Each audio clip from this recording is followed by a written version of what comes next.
আসসালামু আলাইকুম ওয়া রাহমাতুল্লাহি ওয়া বারাকাত। সুদ ভিত্তিক অর্থ লেনদেন করে এরকম যত আর্থিক প্রতিষ্ঠান আছে, যেমন ব্যাংক এবং আশা, আরো বেরাক, গ্রামীণ ব্যাংক, এই সমস্ত ব্যাংকে যারা চাকরি করেন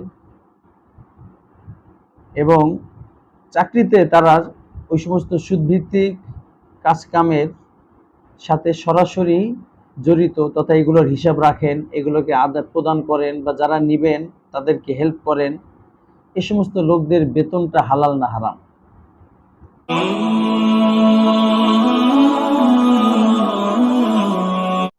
এর উত্তর হলো এই সমস্ত লোকদের বেতন সম্পূর্ণ হারাম।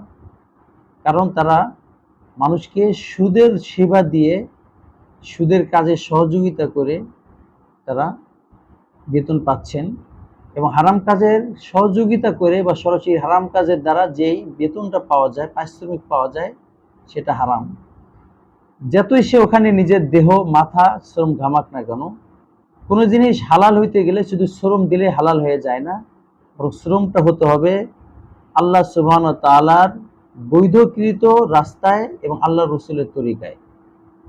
শুধু শরীর ঘামালেই আর মাথা খাটালেই ওইটা হালাল হয়ে যাবে না। সে হিসেবে তাদের বেতনটা সম্পূর্ণ হারাম।